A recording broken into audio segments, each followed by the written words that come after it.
क्षमस्वापराधं महालक्ष्मी देवी क्षमस्वापराधं वरं मे प्रदेहि क्षमस्वापराधं महालक्ष्मी देवी क्षमस्वापराधं वरं मे प्रदेहि क्षमस्वापराधं महालक्ष्मी देवी क्षमस्वापराधं वरं मे प्रदेहि क्षमस्वापराधं महालक्ष्मी देवी क्षमस्वापराधं वरं मे प्रदेहि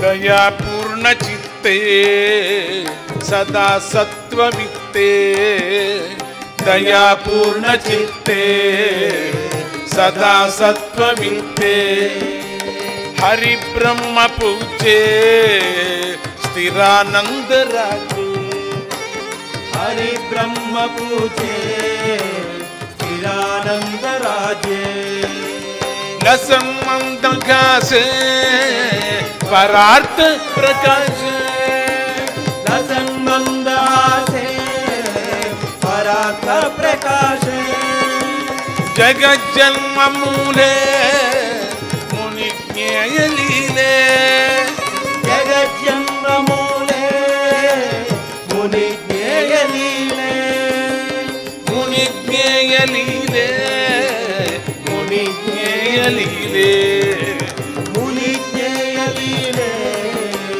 मुनिज्ञेय लीले क्षमस्वापराधं महालक्ष्मी देवी क्षमस्वापराधं वरं मे प्रदेहि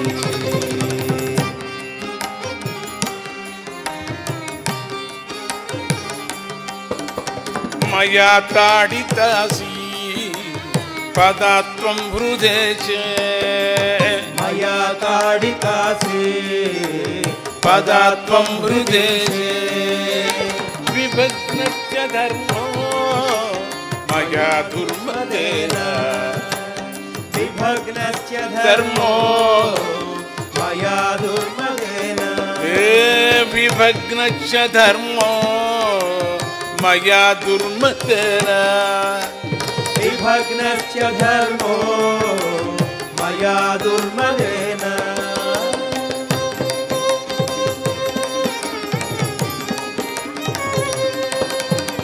विदेह्यम्ब मे सत् चिदानन्दलेशं विदेह्यम्ब मे सत् चिदानन्दलेशं सच्चिदानन्दलेशं सच्चिदानन्दलेशं क्षमस्वापराधं महालक्ष्मी देवी क्षमस्वापराधं वरं मे प्रदेहि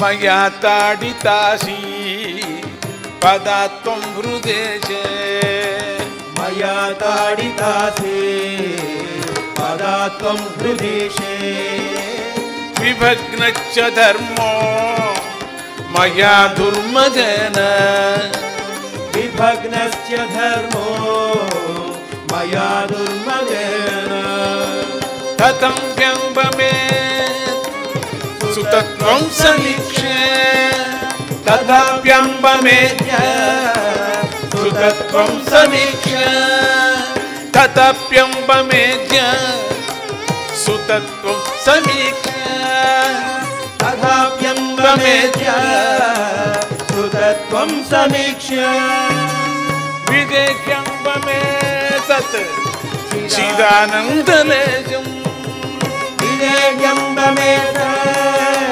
చిదానందలేశం సచ్చిదానందలేశం సచ్చిదానందలేశం సచ్చిదానందలేశం సచ్చిదానందలేశం క్షమస్వాపరాధం మహాలక్ష్మీ దేవి క్షమస్వాపరాధం వరం మే ప్రదేవి క్షమస్వాపరాధం మహాలక్ష్మీ దేవి క్షమస్వాపరాధం వరం మే ప్రదేవి.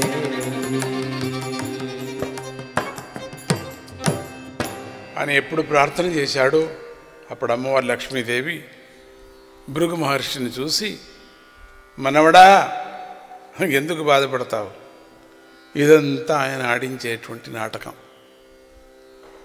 నాకేంటి కోపం రావటం, నువ్వేంటి ఆయన తన్నటం, ఆయనేంటి అట్లా ఆడటం, ఆయనేంటి అట్లా ఆడి నీ పాద పూజ చేయటం, ఏంటిదంతా, నాకెందుకు అక్కడ అవమానం రావటం, నాకెందుకు అహంకారం రావటం, ఆయన నిన్ను పరీక్షిస్తాడు, నన్ను కూడా పరీక్షిస్తాడు, నాకు వదలడు, నీకు వదలడు, మీ నాన్నకు వదలడు, ఈ ప్రపంచం బ్రహ్మకు వదలడు, బ్రహ్మ నాన్నకు వదలడు, ఆయన కథనే అది. నన్ను నిన్ను కూడా సృష్టించింది ఆయనే, తనను తాను పరీక్షించుకుంటూ కూడా ఉంటాడు. పోనీ తన్ను తాను వదులుకుంటాడంటే తాను కూడా పరీక్షించుకుంటాడు, తన మీదే ప్రయోగం చేసుకుంటాడు, వాతలు తనకే పెట్టుకుంటాడు. ఇది ఎక్కడిది, ఇది మా ఇద్దరికీ మనందరికీ పెడితే బాగుంటుంది. ఏదో ఆ వాతను మళ్ళీ అంత నొప్పి కలిగింది అని తాను పెట్టుకొని చూసుకుంటాడు. ఇంకేమంటావు, పెట్టిన వాతకు, నీకు నాకు పెట్టిన వాతకు నిజంగా నొప్పిగా పడి వీళ్ళు బాధపడుతున్నారా, లేక నిజంగా నొప్పి అయిందని తానే పెట్టుకుంటాడు. ఇది ఏంటి కథ, ఇది తనకు తాను పరీక్షించుకుంటాడు అని శ్రీనివాసుడి దగ్గరకు చేరి చుట్టూరా 3 సార్లు ప్రదక్షిణ చేసి ఆయన ఎడమ భాగంలో చేరిపోయింది అమ్మవారు. అందరూ జయకారాలు పలికి అదృశ్యమయ్యారు. ఈ ప్రపంచం ఆయన ఒక్కడు రావాలని ఉంది, వచ్చిన తర్వాత నేను వచ్చి చేరుకోవాలని ఉంది. ఇవన్నీ లీలు. నువ్వు అనుకోవచ్చేమో ముందుగానే చెప్పింటే బాగుండు అని. అట్లా చెప్పకూడదు. చెప్పితే మనమేమైనా ఇంకేమైనా అడిగితే, అందుకని మహాత్ములు భవిష్యత్తు చెప్పరు. భక్తులైనటువంటి వాళ్ళు రేపు పొద్దున్న నీకు ఇది కలుగుతుంది డైరెక్ట్గా చెప్పరు. చెప్పితే దాని అది నీకు తెలిసిన తర్వాత దాన్ని నివారణ చేసే నీకు శక్తి ఉంది కదా, చేస్తారా లేదా అని అడుగుతారు. అందుకని నీకు ఇట్లా రావచ్చు, జాగ్రత్తగా ఉండు, దానికి ఆ శాంతి చేయి, ఈ శాంతి చేయి, ఇట్లా ఉండు అట్లా ఉండు అని చెప్పగలరేమో కానీ లేకపోతే ఇట్లా డైరెక్ట్గా చెప్పరు. అందుకని ఇవన్నీ తెలుసు కాబట్టి, స్వామి ఇట్లా చేస్తాడు కాబట్టి ఇవన్నీ నేను ఇట్లా చేస్తున్నానని అంటే నువ్వు తన్నేవాడివి కాదు, ఆయన తన్నించుకునేవాడు కాదు. నేను ఆయన నుంచి వదిలిపెట్టి ఉండలేకపోతుంటే ఇట్లా చెప్పిన తర్వాత ఇంకేమి తనినా పర్వాలేదు, నేను అక్కడే ఉండిపోతూ ఉంటే ఆయన చెప్తాడా? చెప్పకనే చేశాడు ఇవన్నీ కూడా. శ్రీనివాసుడు లక్ష్మిని తన హృదయం నుంచి బయటికి రప్పించి వాళ్ళంతా వెళ్ళిపోయిన తర్వాత హృదయంలో చేరినటువంటి లక్ష్మితో చెప్తున్నాడు, మనం తిరుమలకు వెళ్ళాలి, మనం అక్కడ కొంచెం పని ఉంది అని లక్ష్మిని తీసుకొని తన నివాసానికి చేరుకున్నాడు. అది వైకుంఠం. ఒకళాదేవి శ్రీలక్ష్మి శ్రీనివాసులకు స్వాగతం పలికి లోపలికి ఆహ్వానించింది. పద్మావతి వారిద్దరిని కూడా వాళ్ళిద్దరికీ హారతి ఇచ్చింది. అని పద్మావతికి కూడా. అప్పుడు శ్రీనివాసుడు లక్ష్మిని దూరంగా తీసుకువెళ్ళి ఇట్లా చెప్తున్నాడు, లక్ష్మి, నేను కుబేరుడి దగ్గర అప్పు చేశాను. ఇంకొక లీల, ఈయన అప్పు చేశాడట. ఆ కుబేరుడిని పుట్టించింది ఈయనే. కానీ ఇక్కడ ప్రతి మాటను మాట్లాడేటప్పుడు చుట్టూ వినేవాళ్ళంతా లీలలు కప్పుకుంటారు. లీల అయిపోతుంది, వాళ్ళకు మాయమైపోతుంది. అవునేమో అనే విధంగా ఆ అప్పును తీర్చాలంటే నేనేం చేయాలో చెప్పు అన్నాడు. ఇది వేరే మధ్యలో ఆ అమ్మని అడిగాడు, లక్ష్మీదేవిని అడిగేశాడు. నాథ, అదెంత పని, తక్షణమే అప్పు తీర్చేద్దాం, కుబేరుని పిలిచండి అంది లక్ష్మీదేవి. లక్ష్మి, కంగారు పడకు, నేను చెప్పేది బాగా విని సమాధానం చెప్పు. అందరూ కూడా నేను వివాహ నిమిత్తమై ఖర్చు కోసం ధనం తీసుకున్నానని అనుకుంటున్నారు కదా, కానీ నేను ఆ ధనాన్ని అందుకోసం కాదు నేను తీసుకోలేదు. ఇంతవరకు ఈ మాట ఎవరితోనూ నేను చెప్పలేదు, మళ్ళీ నీకు రహస్యం చెప్తున్నాను అంటూనే మళ్ళీ లక్ష్మి అనుకుంది. ఇంకొక నాటకం, దీంట్లో నాటకంలో నాటకం. నీకు మాత్రమే చెప్తున్నాను అన్నాడు. మళ్ళీ లోకానికోసరం విన్నాడు, ఇప్పుడు నీకు మాత్రం చెప్తున్నాను. ఈ లోకవాసులకు, కానీ కలియుగం కాబట్టి కలియుగంలో ఎట్లా ఆడాలనో ఆ విధంగా ఆడక తప్పదు. రాముడు మానవావతారంతో ఎట్లా మానవుడిగా ఆడాడో అట్లనే శ్రీనివాసుడు కలియుగంలో కలి అవతారమూర్తిలో కలి రూపంలో తాను కలి రూపంతో నిలబడినటువంటి కలిపురుషుణ్ణి సంహరించటానికోసం, కలి బాధను తగ్గించడానికి, ఆ బాధ నుంచి దూరం చేయటానికి తన భక్తులకి ఒక నాటకం, ఈ లోకవాసులకు ధర్మాధర్మాలు తెలియజెప్పాలని చెప్పేసి భక్తి యొక్క విశిష్టత తెలియజేయాలని నేను అప్పు చేశాను. ఈ కలియుగంలో మనుష్యులు నిష్కల్మషమైన భక్తితో ఉండరు, చిత్తశుద్ధిగా ఉండరు. తమ కోరికలు తీరటం కోసం ప్రార్థిస్తారు, కోరికలు తీరుతూనే మర్చిపోతారు. తర్వాత చూసుకుందాం, ఇంకో కోరిక మాత్రమే మనం వస్తాము అని అందరికీ స్వార్థం నిండింటుంది. ప్రాణం రక్షించుకునేవాళ్ళు, డబ్బు కావాలనేవాళ్ళు, మాన అభిమానాలు కావాలనేవాళ్ళు, ఆరోగ్యం కావాలనేవాళ్ళు, రాజ్యం కావాలనేవాళ్ళు, ఇట్లా అనేక మంది ప్రార్థన చేస్తూ ఉంటారు. కోరికలు తీరే వరకు మాత్రమే వారిలో ఆ భక్తి ఉంటుంది. కోరిక తీరంగానే భక్తి తగ్గిపోతుంది. వారి స్వల్ప భక్తికి తగిన ఫలాన్ని నేను ఇస్తాను, నన్ను తలవగానే నేను వాళ్ళ యొక్క కష్టాలంతా కూడా తీరుస్తాను కలియుగంలో. అలా ఈ కలియుగం అంతం వరకు కూడా తిరుమలపైనే నేను ఉంటాను అన్నాడు శ్రీనివాసుడు. నా భక్తుల జతలో నేను ఉండాలా, నేనేమైనా లేకపోతే నా భక్తులు కలిబాధకు చాలా బాధపడి నానా అవస్థలు పడతారు. కాబట్టి నేను కలియుగంలో కలిబాధల నుంచి తప్పించడానికి నా భక్తులకి నేను దగ్గర ఉండాలంటే ఒక్కటే ఒక్క మార్గము, నేను తిరుమలలో ఉండక తప్పదు. అప్పుడు లక్ష్మీదేవి, ప్రభు మీది కరుణా హృదయము, దీన్ని ఎవరూ తెలుసుకోలేరు, మీ ప్రణాళిక బాగానే ఉంది, కానీ ఆ కుబేరుడి యొక్క అప్పు, ఆ విషయంలోనే నాకు సందేహంగా ఉంది ప్రభు. దయచేసి దాని అంతరార్థం కూడా చెప్పండి. ఏం అప్పిది, మీరేంటి తీర్చటం, నన్నెందుకు వద్దంటున్నాడు, నాకు అర్థం కావటం లేదు ప్రభు, చెప్పండి నాకు వివరంగా. అప్పుడు శ్రీనివాసుడు, దేవి, కలియుగ మానవులకు ధనమే ప్రధానం, దానికోసం వారు ఏమైనా చేస్తారు, తల్లినైనా చంపుతారు, తండ్రినైనా చంపుతారు, ప్రభువైనా చంపుతారు, రాజునైనా చంపుతారు, తననైనా తానే చంపుకుంటారు డబ్బుల కోసం. ఏమైనా హీనమైనటువంటి కృత్యాలు చేస్తారు, పాపిష్టి పనులు చేస్తారు, అబద్ధాలు ఆడతారు, మోసం చేస్తారు, ఎటువంటి పాపకార్యాలు చేయటానికైనా వెనుకాడరు. అందుకని వాళ్ళకి అట్లా చేసినటువంటి పాపం ఊరికే పోదు కదా, వాళ్ళకి రోగ రూపంతోనో కష్టరూపంలోనో పీడిస్తుంది. ఎప్పుడో ఒకప్పుడు పాప ఫలాన్ని అనుభవించేటట్లు చేస్తుంది. ఆ సమయంలో వారు గోవిందా నన్ను రక్షించు, నన్ను కాపాడు, నన్ను కాపాడితే నీకు ఇంత కానుక నేను ఇస్తాను అని మొక్కుకుంటారు.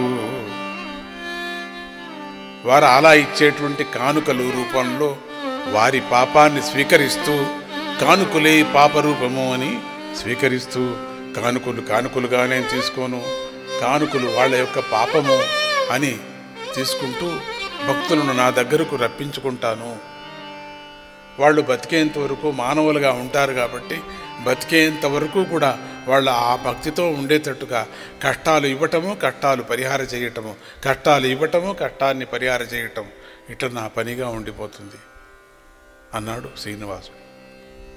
భక్తుల కోసమై స్వామి చూపిస్తున్నటువంటి కరుణకు లక్ష్మీదేవి కళ్ళలో నీళ్లు తిరిగాయి. క్షీర చెంగుతో తుడుచుకుంటూ, నాథ, వారు ఇచ్చేటువంటి పాపపు ధనం వల్ల మంచి జరుగుతుందంత అంటారా అనింది. దేవి, ఆ రహస్యమంతా ఇక్కడ ఉంది. రహస్యమంతా కూడా ఇక్కడుంది, నువ్వు చెప్పేటువంటి మాటల్లో ఉంది. నన్ను సంపద కోసం ప్రార్థించేటువంటి భక్తులకు ఈ పాపులు ఇచ్చినటువంటి ధనాన్ని నేను ఇస్తాను. వాళ్లకు పుణ్యాలు ఇచ్చేటువంటి ధనాన్ని నేను ఒక వంతు మాత్రమే తీసుకుంటాను, మిగిలినంతా వడ్డీ నిమిత్తమై కుబేరుడికి ఇచ్చేస్తాను. ఈ పాపము ధనంలో కనపడేటువంటి ఒక శక్తిని, అది కనపడదు ఆ శక్తిని ఇట్లా నేను పంచుతూ ఉంటాను అని చెప్పాడు. స్వామి అన్ని ప్రశ్నలకు సమాధానం చెప్పారు. కానీ ప్రత్యేకించి దేనిని నాకే ఎందుకు చెబుతున్నారో కూడా తెలుసుకోవాలని ఉంది స్వామి. మీ సంకల్పంతోనే నేనేం చేయాలో కూడా చెప్పండి నాకు, పోని నేనేం చేయాలని మీ హృదయంలో ఉండి అంది లక్ష్మీదేవి. అప్పుడు శ్రీనివాసుడు, లక్ష్మి, ఇప్పుడు సూటిగా ప్రశ్నించావు, బాగుంది. నా ఉద్దేశాన్ని కూడా చెబుతాను విను. ఎవరు నన్ను స్తోత్రం చేస్తారో, భక్తిగా తలుస్తారో, నా గురించి ప్రేమగా మాట్లాడతారో, నా కథలు చెప్పుకుంటారో, ఎవరు కీర్తన సంకీర్తనలు నన్ను గురించి పాడుకుంటారో, ఎవరు సంకీర్తనలు చేస్తున్నారో వారందరికీ నువ్వు మరో ఆలోచన లేకుండా ధనాన్ని చేయాలి. అంతే నువ్వు చేయాల్సిన పని. ఇంకొక ఆలోచన ధనం నుంచే కదా వచ్చేది. అందుకని ధనం ఇస్తుంటే యోచన రాదు నీకు. ప్రార్థన చేసుకుంటూ హాయిగా మంచి మంచి కార్యాలు చేసుకుంటూ ఉండిపోతారు. వారు సంపదలో తులతూగాలి. వారు మంచివారా చెడ్డవారా అని ఆలోచించకుండా నువ్వు కనక వర్షాన్ని కురిపించాలి అని అంటూ మా లక్ష్మీదేవి ముఖాన్ని చూశాడు శ్రీనివాసుడు. ఏమన్నా ఉన్నా ముఖంలో ఏదన్నా చేంజ్ చేస్తుందా అని చూశాడు. లక్ష్మీదేవి నోట మాట రాలేదు. తన స్వామి తనకు ధనం కావాలని కోరుకోలేదు, తన భక్తుడికి ధనం ఇవ్వమని కోరుకుంటున్నాడే, ఏంటిది? తాను అప్పు చేసినా పర్వాలేదు, వారు దరిద్రంతో ఉండకూడదని కూడా తలుచుకుంటున్నాడే. వాళ్ళు దరిద్రంతో ఉండకూడదట, తాను అప్పులవాడైనా పర్వాలేదట. అందుకే లక్ష్మీదేవి ఏమీ మాట్లాడలేకపోయింది. స్వామిని అలా చూస్తూనే ఉండిపోయింది. అప్పుడు శ్రీనివాసుడు లక్ష్మి లక్ష్మి అని ఆమెను సాధారణ స్థితికి తీసుకొచ్చాడు. లక్ష్మీదేవి, స్వామి ఏంటిది? నాకేమీ అర్థం కావటం లేదు ఈ లీల. మీరైనా ఈ మాట ఆడుతున్నది. సరే, మీ మాట ప్రకారమే నేను చేస్తాను. కానీ ధనం ఉన్నదనేటువంటి మదంతో జనులు పాపకార్యాలు కూడా చేయకోకుండా మీరే రక్షించాలి. నాకు అది మాట ఇవ్వండి అంది. అప్పుడు శ్రీనివాసుడు, దేవి, నా మాట ఊరికే పోదు, అది నీకు బాగా తెలుస్తుంది. చేస్తే ఏమవుతుందో, చేయకపోతే ఏమవుతుందో, నేను ఎందుకున్నానో దానికి కారణం కూడా ఉంది. నేను ఎందుకు అన్నానో ఈ మాటలన్నీ కూడా, అది కూడా చెప్తాను విను. ఎలాంటి పాపం చేసిన వాడైనా కూడా ఈ వెంకటాద్రిపై అడుగు పెడితే చాలు, వాడి పాపాలు పటాపంచలైపోతాయి, నశిస్తాయి. వాడు ఈ క్షేత్రంలో కొద్దిగా దానం చేసినా వాడి పుణ్యం 10 అవుతుంది. నన్ను పూజిస్తే వాడికి సర్వశుభాలు కలుగుతున్నాయి. అందువల్ల నువ్వు భక్తులకు ఇచ్చేటువంటి సంపద వల్ల కీడు కలగనే కలగదు. నువ్వు ఇస్తుంటే నేను వారిని మెల్లగా నా వైపు తిప్పుకుంటూ నేనుంటాను. ఒకవేళ వారు పాపం చేసిన ఏదో ఒక సందర్భంలో కట్టాలు కలిగినప్పుడు తిరిగి నన్నే స్మరిస్తారు కదా, ఓ నేను అక్కడ వదిలేశాను అందుకని నాకు ఇదైంది అని. అప్పుడు నేను వారి ముక్కు పట్టుకొని నా వైపు లాక్కుంటాను. వాడిని సరిదిద్ది ముక్కు చెల్లించి నేను చెల్లించి వేసుకుంటానా, వాళ్ళ నుంచి ఆ ధనాన్ని తీసుకుంటాను, వడ్డీ వసూలు చేస్తాను. ఎందుకంటే నేను వడ్డీ కాసుల వాడిని, ఎందుకంటే నేనే వడ్డీ కడుతున్నాను కాబట్టి నా భక్తుల నుంచి కూడా నేను వడ్డీ తీసుకుంటాను. అయినా వాడు మాట తప్పి బలవంతంగా కూర్చుంటే, ముక్కు చెల్లించకపోతే ఈ పాపధనం వాణ్ణి నుంచి పోనీకోకుండా కూర్చోనీకోకుండా బాగా చేస్తుంది, నానా బాధలు పెడుతుంది, రోగాలు కష్టాలు పెంచుకుంటుంది. వాడప్పుడు మళ్ళీ మళ్ళీ గోవిందా అనో, శ్రీకృష్ణ అనో, శ్రీహరి అని నా దగ్గరికి పరిగెత్తుకొని వస్తాడు. వాడలా మారిన వెంటనే వాడిని మళ్ళీ పట్టుకొని నా వైపు మళ్ళీ తిప్పుకుంటాను. కనుక వాడు నా నుంచి ఎటువైపు నుంచి తప్పించుకోలేడు. కనుక నా మీద భక్తిగా ఉండాల్సిందే, మొక్కు చెల్లించుకోవలసిందే. మొక్కు చెల్లించిన తక్షణమే వాడి కోరికలంతా మళ్ళీ తీరుస్తాను. వాడు పరిశుద్ధుడవుతాడు, పుణ్యుడు అవుతాడు, నా దాన పాత్రలో కానుకలు వేస్తాడు. ఆ పుణ్యధనంలో ఒక వంతు నేను తీసుకొని మిగిలింది కుబేరుడికి ఇస్తాను. చూశావా లక్ష్మి, దాంట్లో ఎంత పాపధనం పడుతుందో ఎంత పుణ్యధనం పడుతుందో అది మాత్రం నాకు తెలుస్తుంది. ఈ వడ్డీ కాసులు వాళ్ళు ఈ కాసులు ఎంచే వాళ్ళకి ఏం తెలుసు, ఎంచుతూ కొట్టేసే వాళ్ళకి ఏం తెలుస్తుంది అది. ఆ తర్వాత వాళ్ళ నుంచి కూడా నేను వసూలు చేసుకుంటా వడ్డీ సమేతంగా. చూశావా లక్ష్మి, నేను చేసిన అప్పులో ఇంత రహస్యం ఉంది. ఇప్పుడు చెప్పు, ఇదంతా నా కోసం చేసుకున్నానా చెప్పు, నువ్వు చూస్తామన్నాడు. అప్పుడు లక్ష్మీదేవి శ్రీనివాసుడికి నమస్కారం చేస్తూ, స్వామి తమను ఎవరి కోసం ఎక్కడికి దిగి వచ్చారు, ఎక్కడెక్కడికి దిగి వచ్చారో, ఎన్ని కష్టాలు పడుతూ కూడా ఇక్కడ ఎందుకు ఉంటున్నారో, అప్పులు చేసి వడ్డీలను తీరుస్తూ ఎవరిని ఉద్ధరిస్తున్నారో నాకు బాగా ఇప్పుడు అర్థమైంది ప్రభు.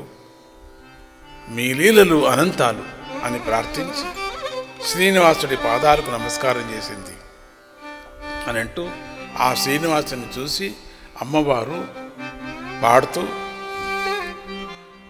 మురిసిపోతున్నావు ఆనంద జ్యోతివై ఓ వెంకటేశ. మురిసిపోతున్నావు మెరిసిపోతున్నావు ఆనంద జ్యోతివై ఓ వెంకటేశ. ఆనంద జ్యోతివై ఓ వెంకటేశ. ఆనంద జ్యోతివై ఓ వెంకటేశ. మురిసిపోతున్నావు మెరిసిపోతున్నావు ఆనంద జ్యోతివై ఓ వెంకటేశ. మురిసిపోతున్నావు మెరిసిపోతున్నావు ఆనంద జ్యోతివై ఓ వెంకటేశ.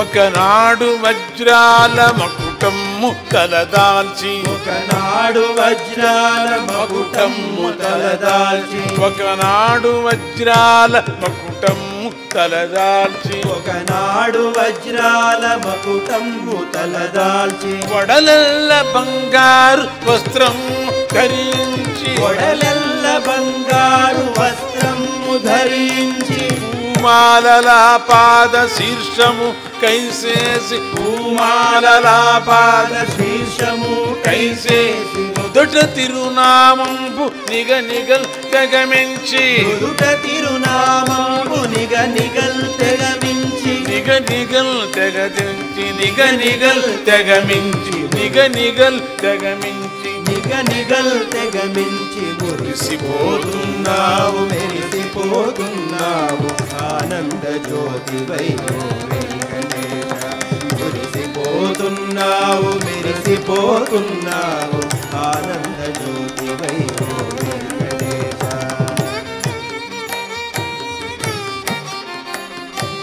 ఒకనాడు తలపై కుంభమకుటము దాల్చి ఒకనాడు తలపైన కుంభమకుటము దాల్చి ఒకనాడు తలపై కుంభమకుటము దాల్చి ఒకనాడు తలపైన కుంభమకుటము దాల్చి బ్రహ్మాండ భాండమును మొయ బ్రహ్మాండ భాండమును మొయలీలను చూపి బ్రహ్మాండ భాండమును మోయలీలను చూపి కనులందు సత్కరుణ వర్షములు కురిపించి కనులందు సత్కరుణ వర్షములు కురిపించి వరద హస్తమునందు అభయమే జోడించి వరద హస్తమునందు అభయమే జోడించి వరద హస్తమునందు అభయమే జోడించి వరద హస్తమునందు అభయమే జోడించి మురిసిపోతున్నావు మెరిసిపోతున్నావు ఆనంద జ్యోతివై వెంకటేశ మురిసిపోతున్నావు మెరిసిపోతున్నావు ఆనంద జ్యోతివై వెంకటేశ ఒకనాడు తిరునామమొక్కింత తగ్గించి ఒకనాడు తిరునామముకింత తగ్గించి వెడద కన్నుల లీల వింతగా చూపించి వెడద కన్నుల లీల వింతగా చూపించి ఆకాంతి స్వర్ణ కవచము నోడించి ఆకాంతి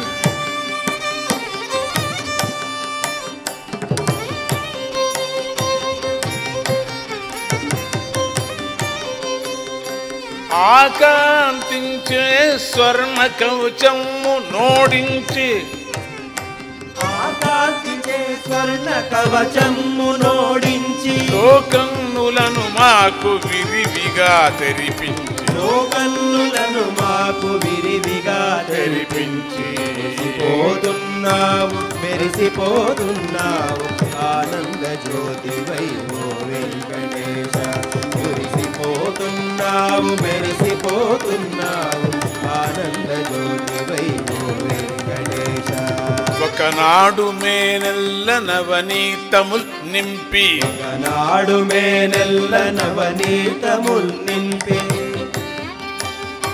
నవనీతముల్ అందువర్ణములైదు నందందు చొప్పించి అందువర్ణములైదు నందందు చొప్పించి శ్రీ సచ్చిదానంద మనునట్టి నెమలి శ్రీ సచ్చిదానంద మనునట్టి నెమలి ఉరివిప్పి నటించు గణలీలు చూపి ఉరి విప్పి నటించు ఘనలీల చూపి ఉరివిప్పి నటించు గణలీలు చూపి ఉరి విప్పి నటించు ఘనలీల చూపి మురిసిపోతున్నావు మెరిసిపోతున్నావు ఆనంద జ్యోతివై ఓ వెంకటేశ మురిసిపోతున్నావు మెరిసిపోతున్నావు ఆనంద జ్యోతివై ఓ వెంకటేశ ఆనంద జ్యోతివై ఓ వెంకటేశ ఆనంద జ్యోతివై ఓ